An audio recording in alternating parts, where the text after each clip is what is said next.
Good day, greetings and salutations. My name is Karen Walker and I'm host of Diamond in the Ruff. I'm here with my friends, my featured guest, Jenni Graham, who is an art therapist here in the city of Philadelphia. How are you? I'm doing well. Thanks for having me. How you doing? Thank you for coming in. I have a couple of questions for you, but before we get started, I want you to talk to our special audience here more about what an art therapist basically is. Okay. Okay, because I know that there's some misconceptions about it. Yes, there are a lot of so if you could explain that, that would be great. Okay. So I am a mental health professional, and I use art making, either the process or the product, to communicate and express thoughts, feelings, concerns, and challenges.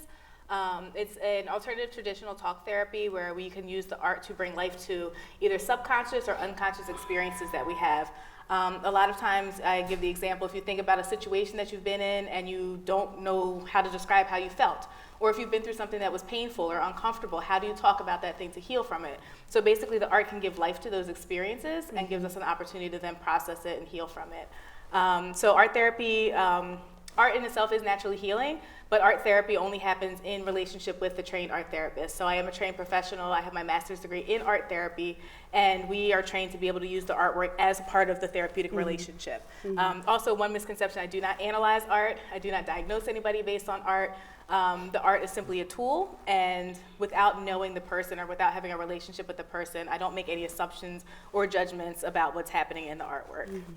What is the process for an individual when they come into your office? What types of persons do you typically see?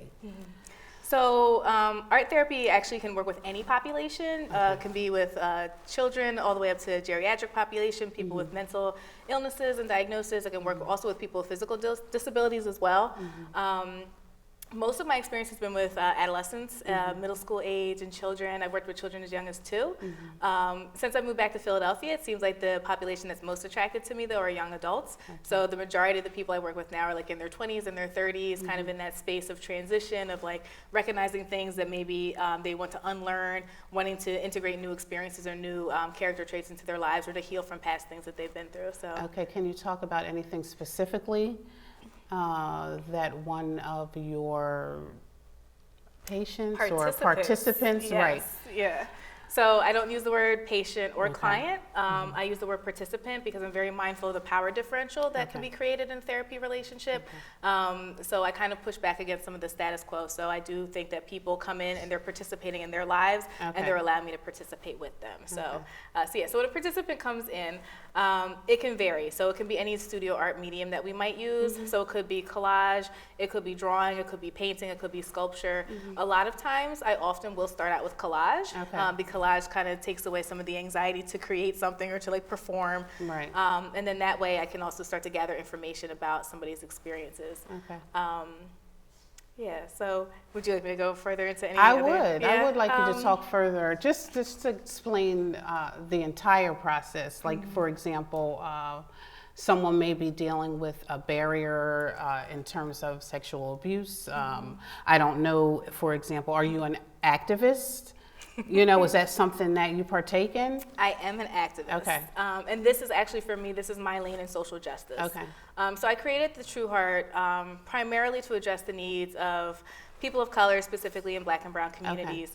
The mental health system, like many other systems in our country, is oppressive by nature, by the way it was created. We were not thought of when mental health was actually established. And when oftentimes, historically and even presently, when we are engaging with the mental health system, we often get pathologized or criminalized. So for me, I wanted to create spaces where we have the opportunity to be fully seen, where we can be heard and validated for our experiences in light of how systems and how history has had an impact on our lives as American people in this country. So yes, I definitely look at my work as being activist work. I also feel that it's important that we need to start to address like our emotional, our mental, and our psychological well-being. Without doing that, we're not embracing our full experience of our humanity, and therefore unconsciously are dehumanizing ourselves, which has also been historically done to us in this country. So for me, it's kind of an opportunity to reclaim all of who we are, and to also recognize that we deserve spaces to heal. We deserve spaces to be able to let go of the emotional things, and just to acknowledge that we have feelings, and that it's okay for us to have feelings. Right. What made you become interested in art therapy? Well, art's always been a part of my life. Actually, my dad used to call me Fingers when I was little because he said I had these little hands and I was always making stuff or taking things apart and stuff like that. Right. So I've always been a creator. I've wrote poetry throughout my life, and I don't know where I'd be in my life without art. Art has always been naturally healing, so for me, I already knew the naturally healing power of art, and then to find out that I could actually use that as a professional to like help other people, I thought that was amazing, especially considering how like art and music and gym and other things are taken out of the schools today. Right. Sure. Creativity is like a natural part of development. It's a necessary part of development, so I figure it's an opportunity to bring that back into our communities and also to use that as an avenue for healing and for, as my mission statement is, a path to healing and freedom. So I like to use it that way. Speaking of path, though, how does one acknowledge that they need to get therapy? You know, So what is it? It's kind of a personal decision. Okay, sure. You know, everyone's different. Mostly because I think a lot of times we have this misconception that like therapy is like for crazy people or like specifically for people who have a mental illness or a diagnosis.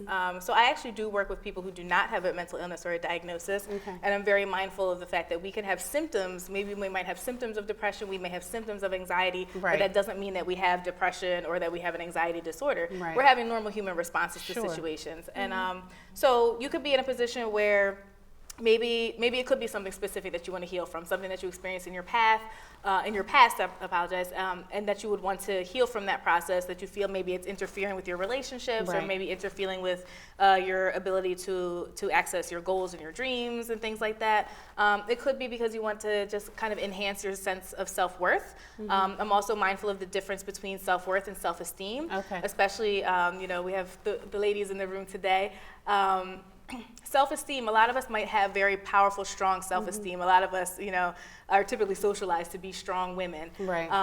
But we live in a society that can erode that self-esteem. So I'm also mindful that like self-worth is, for me, is more about like working on how do we protect ourselves and to keep those barriers so that we can keep intact the self-esteem that we already have so it does not get eroded, because that's not like an internal issue. Or it could be maybe you have a relationship that you want to heal from, maybe you have a relationship that you're in that you would like to be better, learning how to communicate better. One of the main things that I do in therapy, no matter who the person is usually about emotional literacy and emotional vocabulary, because we're not taught that. We're taught like angry and sad and happy. And there's a wealth of feelings that we can have as human beings that we can have at the same time. And it's confusing when you have all of this emotional stuff happening inside of you and you can't identify it. Right. And it's usually due to social stigmas, right? Yeah. We tend to feel as if we need to appease other people and neglect ourselves. Yeah. How do we prevent that? How do we in general, or should I share my experience? Whichever you prefer, or both. First, I think it's just noticing that we do it with everything. Until you notice that there's something that needs to change or that you want something different or better, I would start there. One of the ways that we can start to do that is really starting to practice healthy boundaries and to understand that it's okay for us to have boundaries and that boundaries are important and that you can still have loving, close, intimate relationships with people and still have boundaries to preserve yourself. A lot of times we think that self-care is selfish when in actuality it's self-preservation. If I'm taking care of myself, I'm in the best position to be there for those around myself that I love and care about, and just to be a better person, you know, moving among society with the other humans and fellows. So yeah, I would say one of the things that's been helpful is kind of touching base with like what used to make me happy. Because I feel like a lot of times we become adults and we forget about the things that made us happy when we were little. And we can still do some of those things. You know, we're never too old to do something that makes us feel good and that we deserve to feel good. And so sometimes that can be where therapy comes in, is that sometimes we struggle with feeling like we deserve to feel good or that we deserve good things or good people in our lives. So part of my own self-care practice is partially is a very spiritual practice. So prayer and meditation is integral to my life on a daily basis to get that spiritual center. I'm telling you, it works. Absolutely. Yes, we know.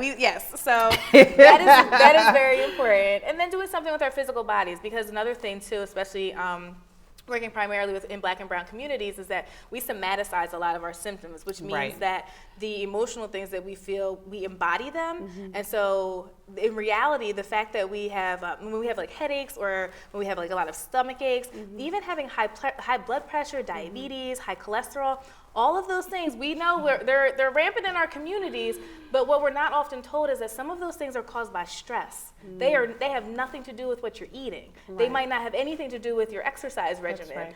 Cortisol in itself is like a stress chemical that's released into our bodies, and excess cortisol actually increases glucose levels. So some people who have diabetes and might be treating it through the medical route, which of course I don't knock, because you definitely need to consult, a team of professionals to help you. Right. But it could be based on stress. Yeah. And so I kind of went off of the question. It's okay. There. Meditate. Go yes, to the thank gym. You. Yes. Treat yourself to a snack, a fruit. Let's talk about how we met.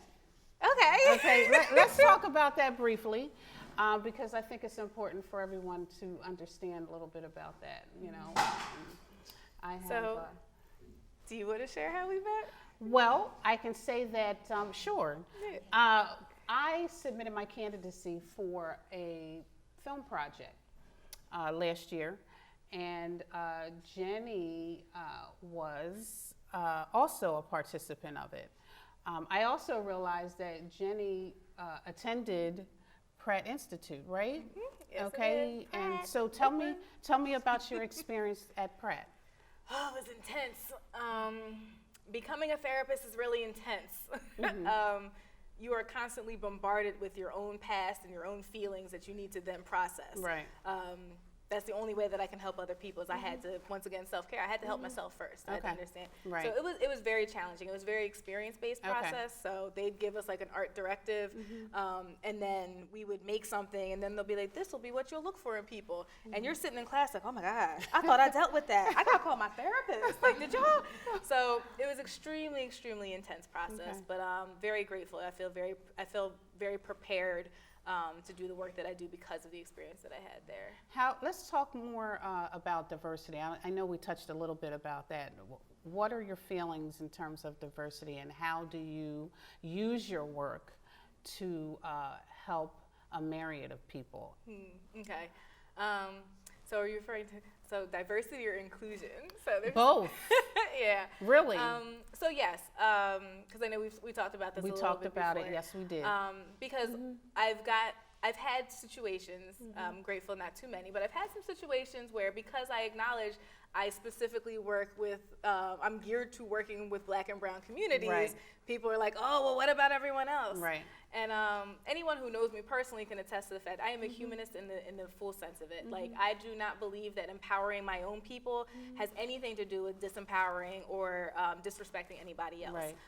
And I would never turn away anybody who's coming to me for help. Sure. So yes, so I do think that healing is a human process. And because of the circumstances in this country, I'm very focused and very passionate about healing for a group of people that I'm a part of that has not often had opportunities to heal and is being oppressed and on so many different levels and so many different ways and aspects of life. So that's just where my passion and my heart is. But I'm definitely... actually, growing up, my parents used to say my friends were like the United Nations, because I like being around different people, because you learn new things and new experiences. Absolutely. So, yeah, which leads me to ask you, you host focus groups. Is that correct? I haven't recently. Not recently? Yeah. Okay, so in the sessions that you held previously. Yeah, or like my information sessions? Yeah, your information. How do you facilitate that with a larger group? Usually giving people just information, just about like mental wellness, because my organization is really focused about wellness, because whenever we think of mental health, we always go into like illness. So I'm really focused on wellness and like a restoration or a transformative process. So I talk about some of those things. I talk about my inspiration to start my business and share a little bit about what art therapy is. I talk about the stigma that we have in our communities about accessing mental health services, because historically a lot of mental health professionals their intentions are helpful, but in actuality they're very harmful. So to why is that? Well, like I said, mental health wasn't created Designed for us. for us. Okay. Yeah, it was based on the needs of middle class white men. Okay.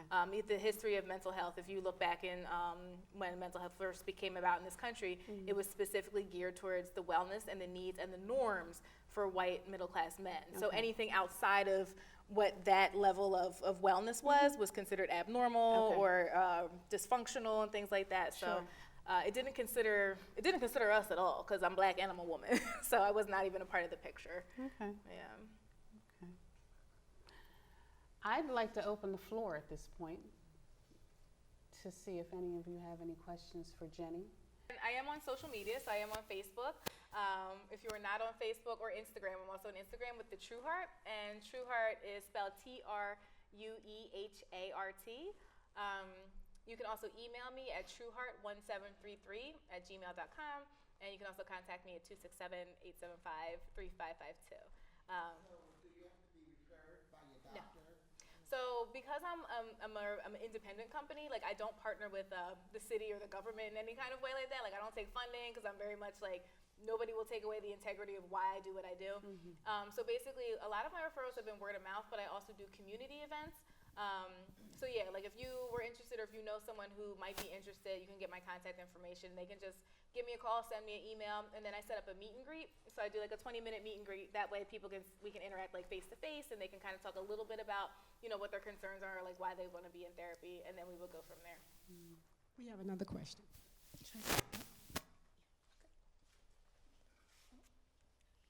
Hi, I'm Lindsay.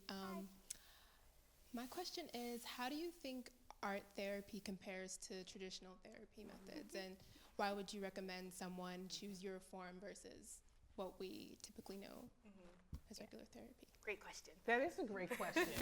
You stole my question. So when we go to traditional talk therapy, like whenever we're talking, our minds go through these primary and secondary processing where we're thinking about what we're saying, we're thinking about, does what I say sound right? Am I being socially acceptable? Am I protecting my ego enough? So there's a lot of emotional content that can get lost in the translation of thinking about what you're feeling or been through and then speaking about it. So what I love about art therapy is that it circumvents all those things. Even when I was in school for this and like they taught us about like art diagnosis, like certain things to like look for or things like that or ask questions about, even having the knowledge of like, oh, well, I want to make this picture so you can't tell that I've been through anything related to this, this trauma or this whatever, and that we would draw stuff and no matter what, like things would always still come up. So the art can really give life to and speak to experiences that we literally cannot describe with words. And so because of that, like the depth of the healing process and the depth of like the psychic change and transformation that you can have is going to be more powerful, because there could be times where we could literally manipulate an artwork and you can internalize that process and you don't necessarily even have to talk about it. So there's like a depth of healing that's just not possible. Also the fact that some of our traumas and experiences and memories, they can be pre-verbal and they can also be locked in our bodies. Right. And so there literally is no way to address them through language. Hi, my name's Chanel. Hi. And hi. Actually, my mother, she asked you the question I was going to ask you about your contact information. But this is such an exciting topic, and I'm so glad that I'm here to experience the show today. I'm actually getting ready to facilitate a 4-week outline on defeating depression at my church, and it starts tomorrow. And so the topic is such a is such a taboo issue within the church and within the Christian community. And I was so happy that you brought up the difference between mental illness and referring it more so to mental wellness. I think maybe if people perceive it that way and they can embrace it a little bit more and not be afraid to talk about it. So I absolutely appreciated the way you formulated that. Thank you. Hi, I'm Sparkle, and I do have a question. It's kind of a 2-part question. One, do you think that the generation now, I guess the millennials, do you think now are more open to receiving therapy, whereas though the taboo at one point was, black and brown people don't go to therapy? And I don't know if it has anything to do with like the social platform with Instagram and Facebook and all of those things. And also, are we rising with needing therapy based on who we have as president and dividing our country? So I'm sorry, it seemed lengthy, but. Yeah, that's a good question. I do feel like my generation has been more open to therapy. Partially, I think just because in general, like in my age group, there's like a push towards like wellness. Like there's a lot about like eating well, and a lot of that, like you said, is like very public right now because we have like social media, so it's very much in the forefront about like wellness in general. I also think too, with a lot of like the activist work that's happening, is that we're looking at other ways. We're looking at other ways of resistance, and sometimes resistance can be internal healing. And I think people are more aware of that, or more willing to go down that path. Also, too, that we have more professionals in the field like myself who are speaking about some of these things directly. We also have just more people of color in general getting into the mental health system because we're very underrepresented in mental health as clinicians and as consumers. So I think we're having more of a presence there. And it's also a little bit safer now because if we think about the reality and like the history in this country, we were literally property several generations ago, not that long ago. And so it was never safe for us to go anywhere to get help. And like, even what was mentioned about the church was the only place that was safe for us to get some type of help or some type of healing or answers and solution. And we're starting to develop more pockets where we can actually access people who can actually be helpful for us. So I think those are some of the things that I've been noticing with my age group. And also I think a lot of young people my age too, we're noticing generational patterns and we want to stop them. And the thing is, like, you know, we can do a lot of work on ourselves, even myself. Like I've done a lot of self-help and a lot of work on myself, but like without other people to help me to do that work, there's always going to be blind spots. And so I think people are willing to recognize that we have blind spots, but that we want to do something different because we're thinking about the future, you know, especially with activist work, we're thinking about the future. Like, what can we do? What's the legacy that we can leave? How can we make this a better country for our children? And also being role models, because we have a lot of young ones that are looking up to us and they're starting to see us shift dynamics and do things different.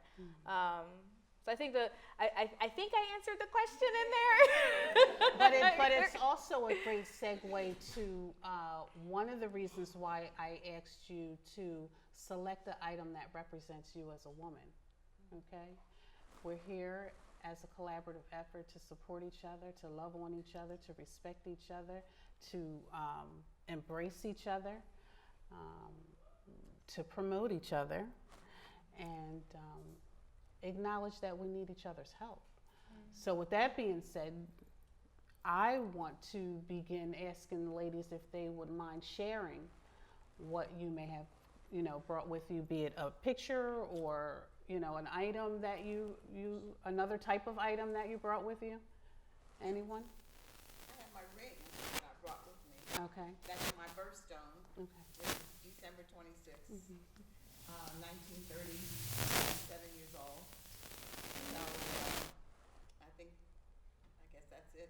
It's beautiful. Unless I'm going to say something else. Do you want to say You anything can else? say whatever you like.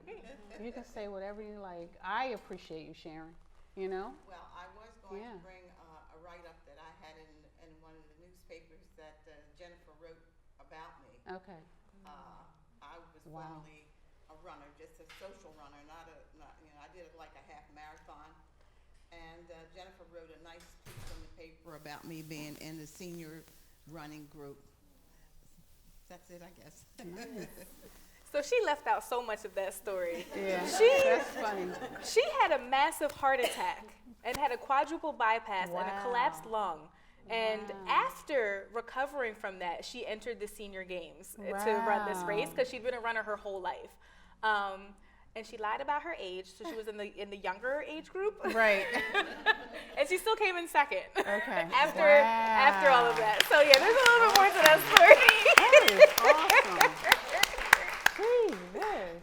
Yeah. Anyone else?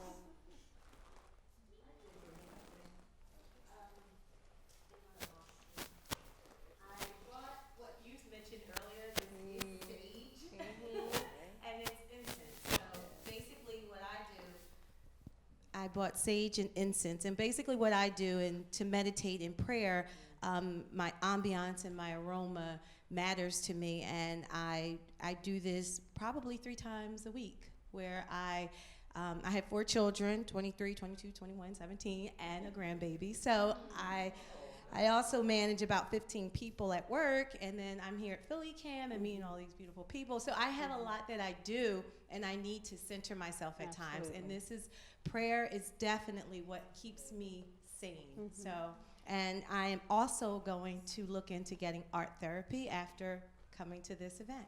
So thank you. Excellent. Excellent.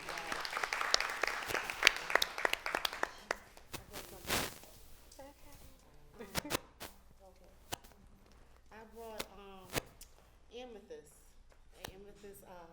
bracelet and I brought this amethyst bracelet that I got for my birthday this year, and a stone that I've been carrying around for about 3 years, and it represents healing. And I've been through like a big transformation in my life in the past like 3 years, and this stone, I don't know, it just gives me courage. It makes me feel calm and at peace and serenity. So that's what it represents for me as a woman. I love that.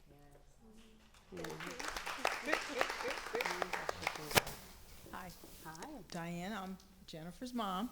Hi, Mom. Thanks for coming. I initially, when I talked to Jennifer, I was going to bring my dance shoes, but that would have taken up a lot of space for me. So I have a necklace, and they're ballet shoes.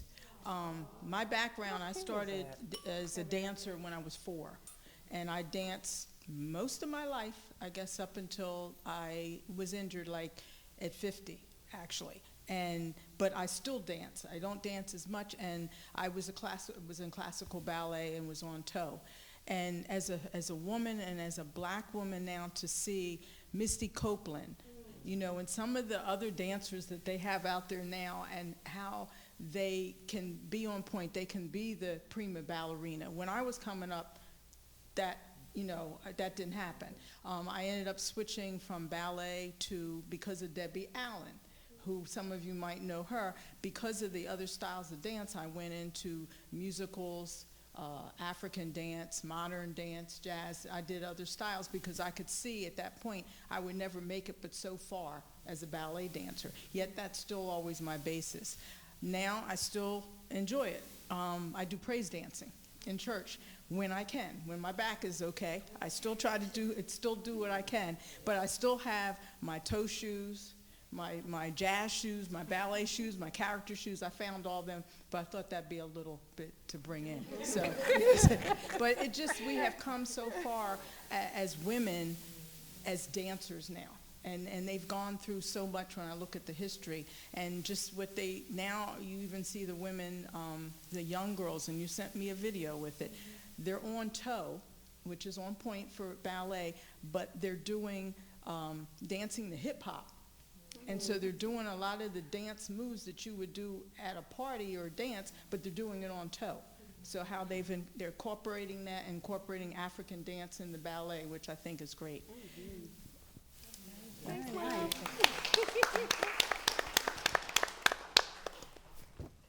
Anyone else? Yeah, right. I want to know what people brought. Yeah. Do we have a hand right here? Photos. There's a hand over there too. Yeah. Good afternoon. I'm Sharon Bryant, Karen's friend. You are my Yes, friend. I am. Please come up. You want me Please to come up and join me. Thank you. Oh boy. You can come up and join me. Hey, watch your step coming up here. I admire you so much. Thank you so much. I love you. I love you too. Mwah. I wore my Wimbledon collection tennis necklace that has the racket and also a little ball.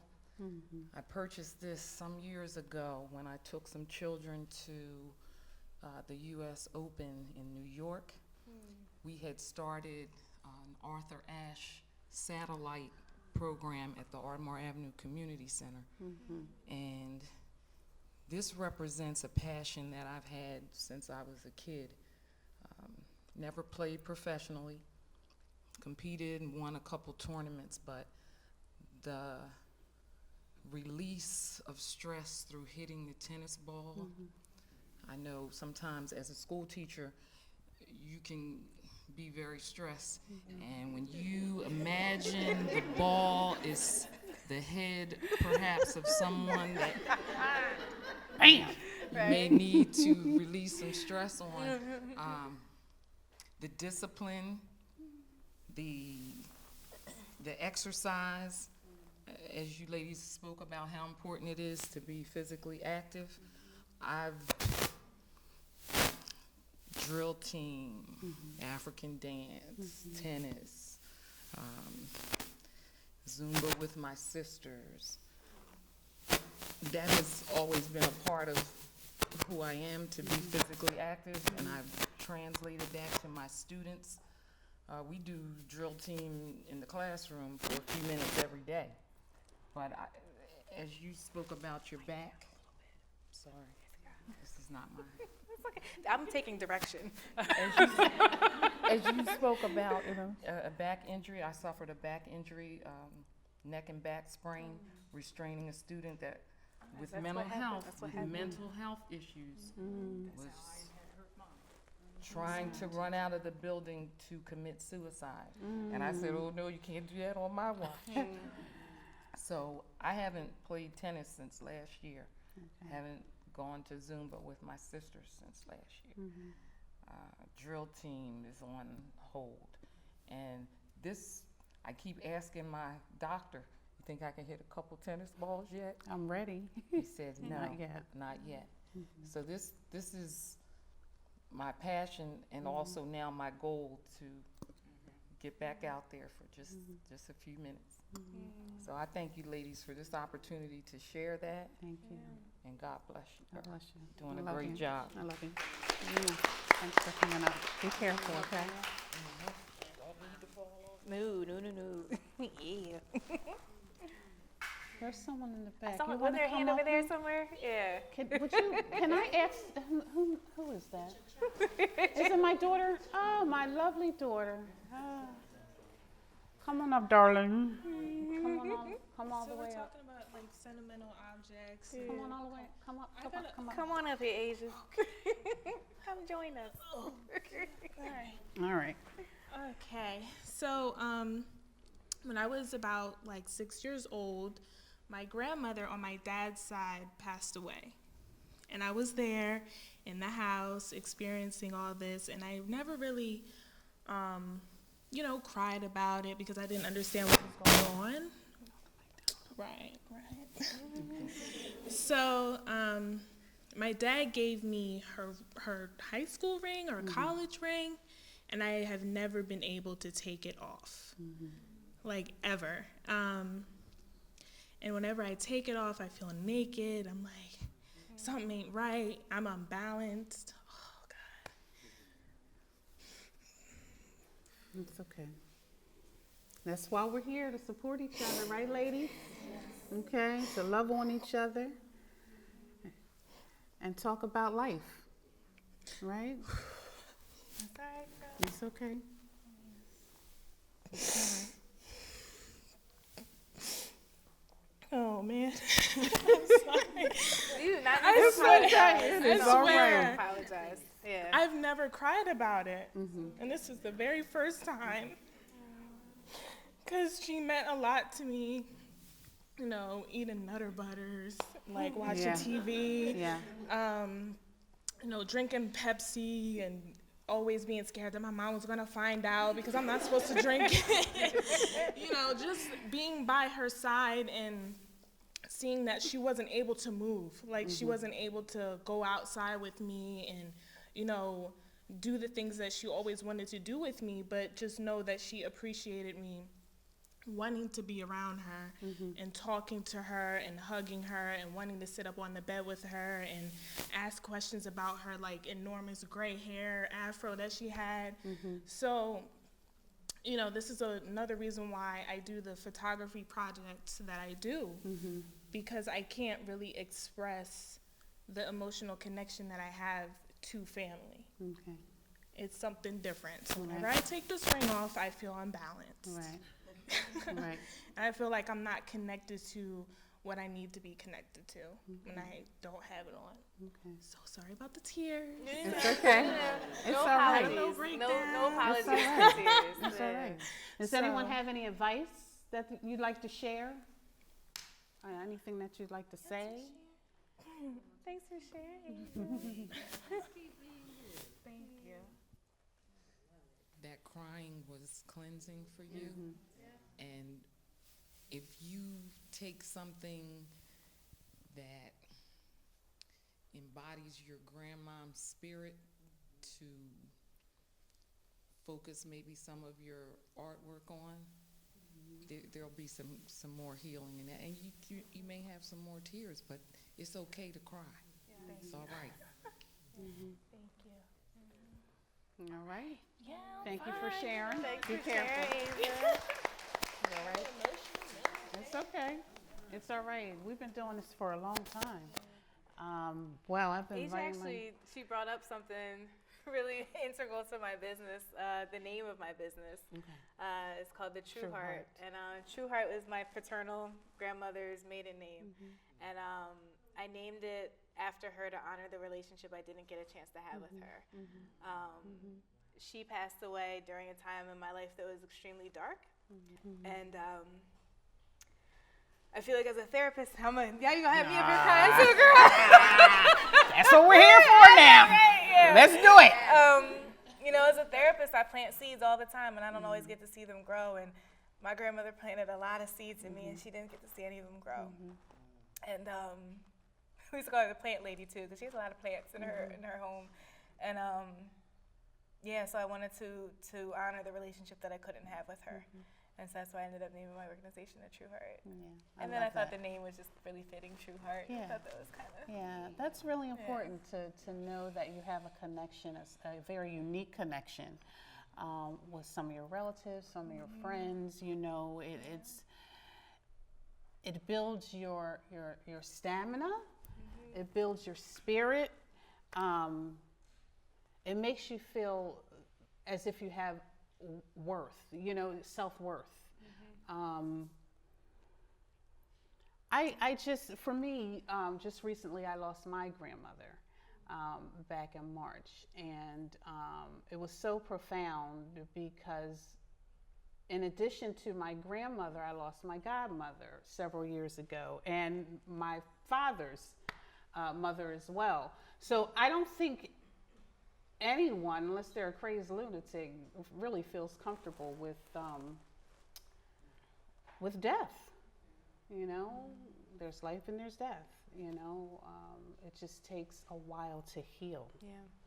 You know, and if we naturally just allow that process to take control, and even allow ourselves to be completely vulnerable. You know, because it's natural, and it's okay. You end up feeling just fine. Yeah, there's definitely no timeline to grief. At all. And a lot of times people try to act like there is, like, oh, you should be over that by now, or like, why are you still upset about that? And loss is powerful, especially with people that you're deeply connected to and close with. Loss in general, you know, even if it's like a loss of a job, the loss of a house, like there's a grief process. Absolutely. And you can have a range of feelings, and those feelings can happen at various times, especially around anniversaries of the loss. Right. But yeah, I think we, as a those people, feelings again. we need to be a little bit more sensitive and compassionate to honor the losses that we have, because in honoring losses, we're also honoring like what was so amazing or special about people. And we need more space for that. Yeah, there's no right or wrong way. There's no right or wrong way to grieve. It's your own process. That's right. And so we have this avenue to build upon and talk and commune with each other and support each other in any way that's absolutely necessary. It may feel uncomfortable, but it's how you grow as a woman, as an individual. It's how you inspire others to be who they're born to be. You know, it's beyond our human understanding, but as long as we seek the help of people like yourself, It takes strength to ask for help. Yeah. You gotta be really strong and courageous to ask for help, and like you said, and to be vulnerable and to open yourself up to another person. That takes a lot. It's a lot easier to just stick in your stuff and just be mean. Yeah. It's a lot easier. It's probably not the best experience, but you know, yeah. So with that being said, I think we're going to close the show unless any of the ladies have more to say, more to share.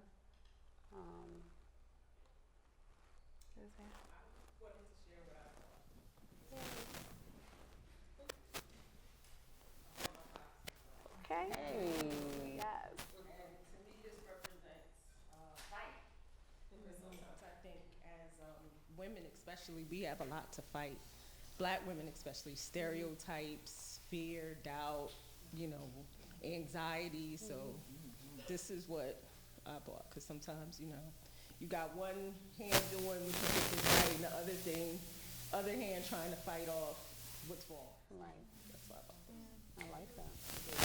I like that. Thank you. Very good. At first, I hesitated because I wasn't going to share this. I'm going to stand up if that's okay. I didn't bring anything on purpose. I actually forgot to bring something. But I did bring something that's not visible. I brought my self-esteem.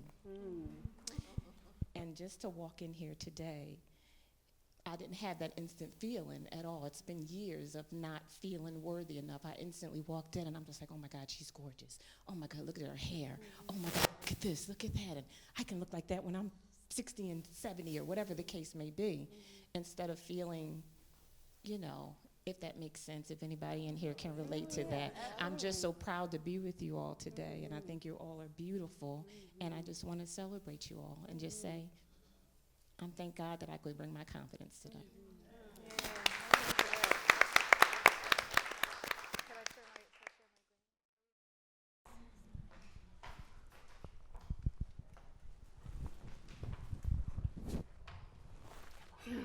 Come on. Wait, hold that. Come on. Be careful. All right. Is this what you brought, or else? I wasn't going to share until you had brought it up. I brought something, but then I was like, okay, what I brought was kind of stupid because I asked my son, I'm like, you know, this question is, what do I have that identifies me as a woman? I'm like, I don't have anything, you know, and he was like, well, that's sexist. I'm like, yeah, maybe so. So I said, well, maybe I don't have anything. So I said, I left it alone. So I talked to my sister-in-law, and I was like, this question is saying, bring something that identifies me as a woman. So she went spiritual with me, and she was naming these objects, you know, some still for your strength, kind of pointing out aspects that she sees about me. And sometimes as women, we don't see what other people see, and we have to identify that through other people. So what I brought was a hammer. Okay, so a hammer, we have the head, which is the strength, and the handle, the way we handle things. So me as a wife and a mother and a friend and a business partner, I'm strong the way I handle my business. Okay, so the hammer can do many things. We can either tear each other down, or we can build each other up. And I choose to build us up as women. Come on. Talk about it. Okay. Talk about it. Okay. Well now. Anything else, my darling? No, that was all. Thank you. I just, want this is a beautiful thing. I mean, because we, as Black women, we do not get together. And I'm always telling somebody, my God, you look beautiful. I love your hair. You know, I don't mind compliment because sometimes we don't get that. We can be home with our husbands, and, we think we looking like thebomb.com, but you don't get that compliment. And that brings your self-esteem down, and so any chance I get a chance to tell a woman, I love your hair, your smile is beautiful. I want to make sure, because sometimes that could be that one thing that sends that person over the edge because they don't think that they're good enough. And I want them always to think that they're good enough, because we are all good enough. Absolutely. Yes. Yeah. So that's all. I appreciate you. It's important for us to dialogue in this fashion. I wouldn't be where I am today if it weren't for all of you. I know that for a fact. So I thank you, my sister, and I appreciate you. Love you.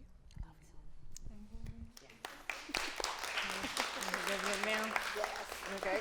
I don't want nobody falling through the thing. Yeah.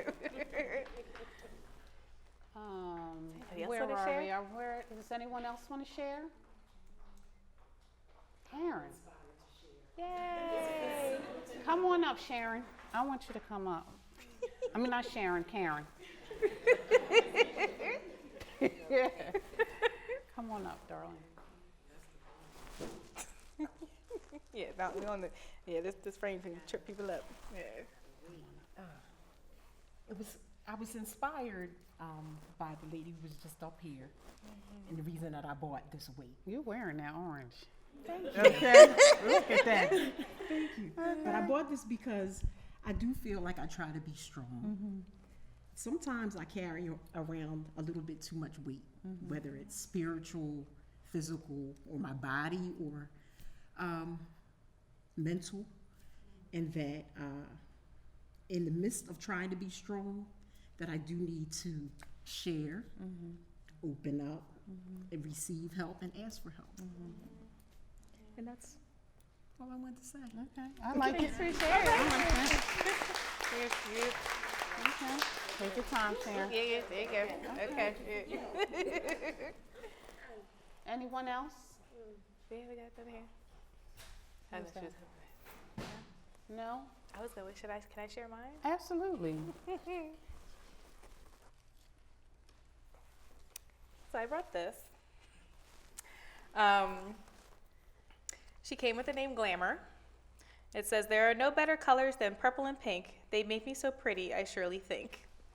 And I brought her because this is actually something that sits in my meditation space at home. And when I look at her, I automatically feel nurturing. Like I want to nurture her, and I feel joy, and I feel like a childlike freedom. And so for me, she represents me as a woman because I always want to remember to treat myself that way. Because I feel like, and like what was just mentioned, like sometimes we're always so strong that we forget that we're also these like beautiful, vulnerable, amazing beings. And so she just reminds me to like be gentle with myself when I need to be gentle with myself and to care for myself because I'm special and cute and sparkly. So yes, that's why I brought my little Glamour.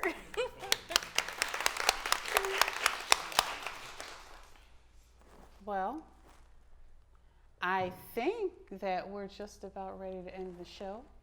I brought myself. Okay, I brought myself because it's important for me to be shaped and molded into the woman that I am today, as I said earlier, and I need you all to do that for me. I'm not just a mother, a sister, a daughter, a friend. I'm his. Okay, and it's important for me, even though I may feel uncomfortable in some capacity, I have to force myself to feel comfortable, to feel fine in the space that I'm in, the shape that I'm in. That's me.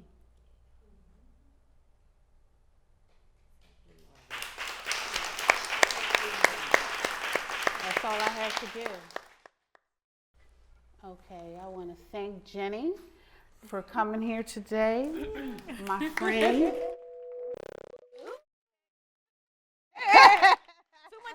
Too much energy. I know, right? My friends, my family that support me, my crew, my goodness. You did a good job today. All of my contributors. I want to invite one last young lady, last but not least, Maureen Cummings, if she will come up to the stage, please. I knew. I knew.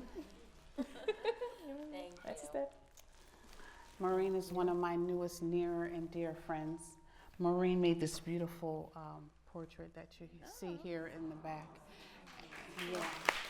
And it complements the set so well. And you know, when we initially set up the studio here, I said to her, "Where should I place this? Where should I place this?" Well, guess what? It's strategically, yeah, because you didn't want to answer the question. Well, you seem so busy. Okay. Well, it's strategically placed there for a reason, and it looks great. And I just want to say thank you. Thank you for all your contributions. Okay, I really appreciate that. I appreciate seeing all of you and hearing all the stories. It was really sweet, and you especially. I enjoyed listening. Thank you. It was beautiful. Yeah, thank you, darling. Thank you. Okay. Is Sherry Patterson here? Is Sherry Patterson in the room? No? I want to thank Sherry Patterson. She was my caterer who provided the delicious food today. Wow. I'd also like to thank Graylin. What is Graylin's last name? Graylin Hughes, right? Graylin Hughes created or crafted this picture frame here. I want to thank Peacha Chang, the owner of Volton Vine, who created these beautiful floral arrangements for us. Yeah. And I want to thank you for spending your afternoon with me. You know, this is Diamond in the Rough. This is how we do it. Tune in. We're going to do it again. Yeah. Okay.